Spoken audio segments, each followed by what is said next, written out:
பரிசுத்த வேதாகமம் பழைய ஏற்பாடு யோனா 3ஆம் அதிகாரம். 2ஆம் தரம் கர்த்தருடைய வார்த்தை யோனாவுக்கு உண்டாகி, அவர், நீ எழுந்து மகா நகரமாகிய நினிவேக்கு போய் நான் உனக்கு கற்பிக்கும் வார்த்தையை அதற்கு விரோதமாய் பிரசங்கி என்றார். யோனா எழுந்து கர்த்தருடைய வார்த்தையின்படியே நினிவேக்கு போனான். நினிவே 3 நாள் பிரயாண விஸ்தாரமான மகா பெரிய நகரமாயிருந்தது. யோனா நகரத்தில் பிரவேசித்து 1 நாள் பிரயாணம் பண்ணி இன்னும் 40 நாள் உண்டு. அப்பொழுது நினிவே கவிழ்க்கப்பட்டு போம் என்று கூறினான்.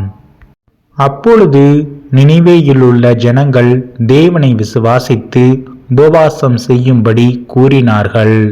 பெரியோர் முதல் சிறியோர் மட்டும் இரட்டுடுத்தி கொண்டார்கள். இந்த செய்தி நினிவேயின் ராஜாவுக்கு எட்டினபோது அவன் தன் சிங்காசனத்தை விட்டு எழுந்து தான் உடுத்தியிருந்த உடுப்பை கழற்றி போட்டு இரட்டை உடுத்தி கொண்டு சாம்பலிலே உட்கார்ந்தான்.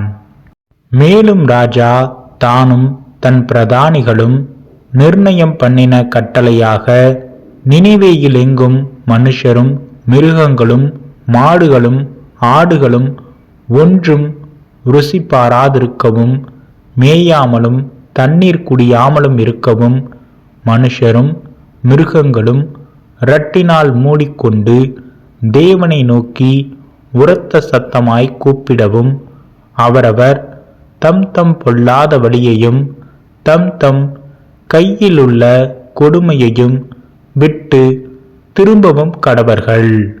யாருக்கு தெரியும், நாம் அழிந்து போகாதபடிக்கு ஒருவேளை தேவன் மனஸ்தாபப்பட்டு தம்முடைய உக்கிர கோபத்தை விட்டு திரும்பினாலும் திரும்புவார் என்று கூறச் சொன்னான். அவர்கள் தங்கள் பொல்லாத வழியை விட்டு திரும்பினார்கள் என்று தேவன் அவர்களுடைய கிரியைகளை பார்த்து தாம் அவர்களுக்கு செய்வேன் என்று சொல்லியிருந்த தீங்கை குறித்து மனஸ்தாபப்பட்டு அதை செய்யாதிருந்தார்.